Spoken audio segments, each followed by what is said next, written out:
सुनिए, अब ना यहाँ जो कुछ होने वाला है उसे चुपचाप देखना, कुछ बोलना मत, ठीक है? पर क्या हुआ? क्या दिखाना चाहती हो तुम? मैं आपको ऐसे नहीं समझा सकती। आप बस अपने आँखों से सब कुछ देख लेना और कुछ बोलना मत, ठीक है? अरे पर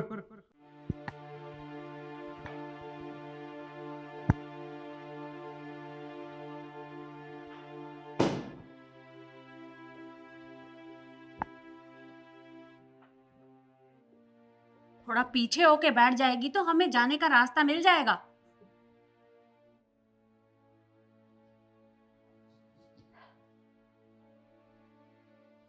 खाना बन गया? जी नहीं, वो अभी नहीं बनाया, बस बनाने लगी थी। खाना अब तक बना कैसे नहीं? तुझे बोलकर गई थी ना कि हम दोनों के आने से पहले खाना बन जाना चाहिए। क्या कर रही थी अब तक? मम्मी जी, मैं घर में और भी बहुत सारे काम होते हैं, मैं पहले वो कर रही थी। मैंने सोचा अब जब आ जाओगे तो मैं खाना बना लूंगी। तो जाओ और पहले जाकर खाना बना। जी मम्मी जी, बात कहूँ आपसे? आपको नहीं लगता कि आप जो मेरे साथ कर रहे हैं वो गलत कर रहे हैं? अगर निखिल को पता चला ना कि आप मेरे साथ ये सब करते हो तो वो बहुत गुस्सा होंगे आपसे। अच्छा भाभी, हम गलत कर रहे हैं? वैसे एक बात बताइए, भैया को कौन बताएगा? आप बताओगी। आप तो बताने से रहे और हम भी बताने से रहे, भैया को तो पता ही नहीं चलेगा। और वैसे भी भैया को जो हम बताएंगे, भैया हमारी ही बात पे विश्वास करेंगे, आपकी पे नहीं। और एक बात बताऊं आपको, आपने भैया को बताने की खूब कोशिश की थी, पर भैया ने आपकी सुनी ही नहीं, तो आप कुछ नहीं कर सकते। अब एक काम कर, जा खाना बना के ला।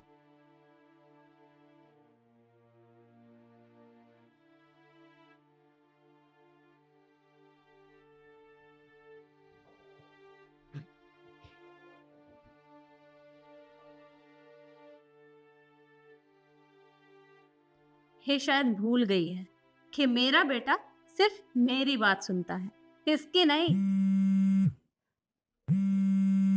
माँ, भैया का फोन। या का फोन मुझे दे। हाँ बेटा।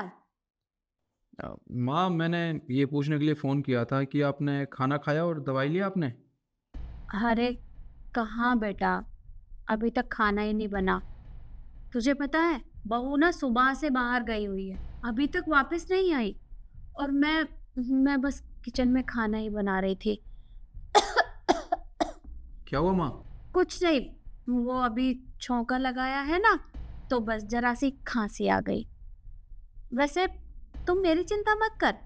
देख, जब तू शाम को वापस आएगा ना, तो मैं तेरी मनपसंद खाना बना के रखूंगी, तो चिंता मत कर। माँ, शिखा बाहर गई है, आपको कुछ बताया उसने या बिना बताए चली गई? और गई कहाँ है वो? ये तो मुझे नहीं बताया। जब तू ऑफिस गया था ना, तो ठीक तेरे पीछे ही निकल गई थी, और अभी तक महारानी वापस नहीं लौटी है। क्या करूं उसका? चलो कोई बात नहीं, मैं घर आके खुद उससे बात कर लूँगा। ठीक है बेटा। माँ, वैसे आप एक्टिंग बहुत अच्छी करते हो। क्या करूं बेटा, करनी पड़ती है। आप देखते हैं खाना लगा रही है अभी नहीं। ठीक है।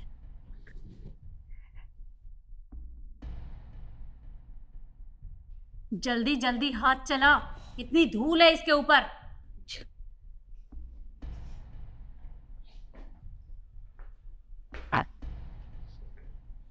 निखिल बेटा, तू इतनी जल्दी वापस कैसे आ गया? माँ, मैंने सोचा कि आप घर पे अकेली काम कर रही होंगी तो जल्दी आके आपका हाथ बटा दूँ, बस इसलिए जल्दी आ गया। अरे बेटा, तुझे कहा था ना कि तू चिंता मत करना मेरी, मैं तेरी मनपसंद खाना बना के रखूंगी। इसका तो दिमाग खराब हो गया है। अरे इसे पहले ही पता चल गया होगा कि तू आने वाला है, इसलिए ये डस्टिंग का कपड़ा इसने अपने हाथ में ले लिया। तुझे पता है, सुबह से महारानी घर पर नहीं थी, अभी थोड़ी देर पहले ही वापस आई है, और आते ही बहाने बनाने शुरू कर दिए। अच्छा माँ, वैसे खाने में क्या बनाया आज? खाने में वो तेरी मनपसंद राजमा चावल बनाए हैं। मम्मी जी, भिंडी और रोटी बनाई है मैंने। हाँ, वो मेरी तबीयत थोड़ी खराब है ना, तो इसलिए मैं भूल गई थी। भिंडी बनाई है। माँ, अगर आपने खाना बनाया होता ना तो आपको याद होता कि आज खाने में क्या बना है। एक्चुअली बात तो ये है कि हर रोज़ मेरी बीवी इस घर का खाना बनाती है और इस घर का सारा काम भी मेरी बीवी करती है, और आप दोनों मिलके इसे तंग करते हो। अरे बेटा ऐसा कुछ भी नहीं है, मैंने इसे कुछ नहीं कहा। देख तू मेरा यकीन कर, तो तू मेरा बेटा है ना, मैं तुझसे कभी झूठ नहीं बोलती। माँ, आपको मेरी बीवी के साथ ये सब नहीं करना चाहिए था। अरे आप दोनों मिलके इसके साथ ऐसा बर्ताव करते हो। ये मुझे कब से बताने की कोशिश करती है कि माँ और लक्ष्य दोनों मिलके मेरे साथ बहुत गलत बर्ताव करते हैं, पर मैंने आज तक यकीन नहीं किया इसकी बात पर। आज जब इसने वीडियो कॉल करके मुझे सब कुछ दिखा दिया कि आप लोग क्या करते हैं इसके साथ, तब जाके मुझे यकीन हुआ। माँ, सच में आप मेरी माँ कहलाने के लायक भी नहीं हो। क्यों किया आपने इसके साथ ऐसा? हाँ, अरे तो और क्या करती मैं? तूने अपनी पसंद से शादी की है और ये मुझे बिल्कुल भी पसंद नहीं है। अरे मैं चाहती हूँ कि मैं इसे घर से बाहर निकाल दूं और तेरी दूसरी शादी करूं अपनी मर्जी से, अपनी पसंद से। बस इसलिए मैं इसके साथ इस तरह का व्यवहार करती हूँ।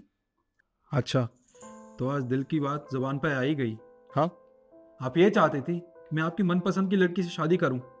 हाँ, जब मैं इससे प्यार करता था तो किसी और से शादी कैसे कर लेता मैं? हाँ, अगर मान लो मैंने आपकी बात मान भी ली होती, शादी कर भी ली होती किसी और से, तो क्या मैं उसे अपनी बीवी मान पाता? क्या उसे पे एक पति का प्यार दे पाता? नहीं ना माँ, हम तीनों की जिंदगी बर्बाद हो जाती। पर आपको तो ये बात समझ नहीं आती। बहुत गलत किया माँ आपने। बस अब जो हुआ सो हुआ। आपने तो न एक सास होने का फर्ज निभाया, न एक माँ होने का। पर मैं एक बेटा और एक भाई होने का फर्ज जरूर निभाऊंगा। मैंने फैसला ले लिया है, आज के आज मैं अपनी बीवी को लेके इस घर से जाऊंगा, वो भी हमेशा हमेशा के लिए। और हाँ, हर महीने आपके पास पैसे भिजवा दिया करूंगा, और इस घर में एक नौकर भी छोड़ के जाऊंगा ताकि वो आप दोनों की सेवा कर सके।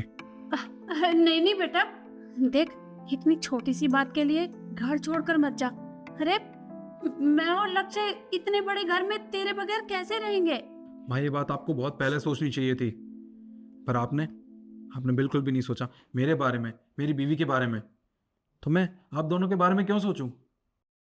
देखिए भैया, हमें माफ़ कर दीजिए, हमसे बहुत बड़ी गलती होगी। मैंने भाभी के साथ बहुत बुरा सलूक किया है, पर आप ये घर छोड़ के मत जाइए प्लीज़, आपसे रिक्वेस्ट है। नहीं लक्ष्य, अब बहुत देर हो चुकी है और तू ये बात अब कह रहा है। तुझे पता है तेरी भाभी तुझे हमेशा अपना छोटा भाई माना करती थी, पर तूने तो वैसे अपनी भाभी माना ही नहीं।